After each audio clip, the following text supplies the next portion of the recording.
Cuaca ekstrim yang terjadi akhir-akhir ini berpotensi menimbulkan bencana alam. Listrik pun mendapatkan perhatian khusus untuk mengantisipasi terjadinya risiko, khususnya pada sisi jaringan.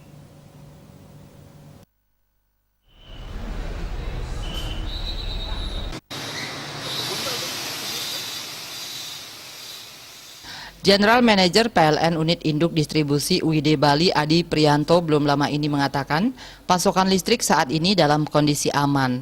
Namun hal yang perlu mendapat perhatian khusus adalah jaringan. Untuk itu, tim perabasan pohon dikerahkan guna merabas dahan-dahan pohon yang mendekat ke jaringan.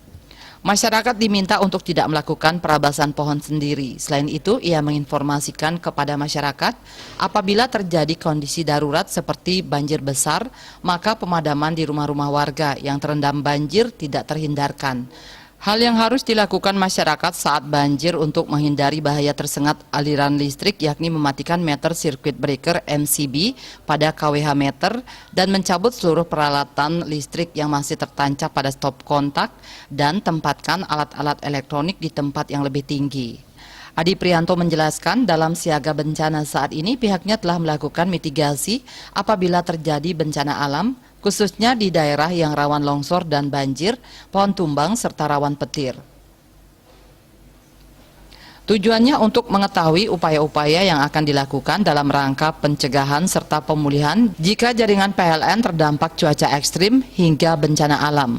Saat ini PLN secara intens melakukan pemantauan kondisi subsistem Bali dan 3 Nusa serta pemantauan kondisi cuaca harian dari BMKG. Ini dilakukan untuk melatih kesiapan personel mengantisipasi adanya cuaca ekstrim sehingga seluruh personel siap siaga. Adi menambahkan PLN telah memetakan seluruh personel dan material serta menyiapkan posko-posko siaga sebanyak 51 lokasi, 7 UPS, 26 unit gardu bergerak UGB, serta 16 unit genset sebagai cadangan suplai pasokan listrik. Suplai listrik saat ini ditopang dengan kapasitas daya mampu pembangkit sebesar 1.243,30 MW, sedangkan beban puncak 980,89 MW, sehingga subsistem Bali memiliki cadangan daya atau reserve margin sebesar 262,41 MW atau 21%. Widya Stuti, Bisnis Bali melaporkan.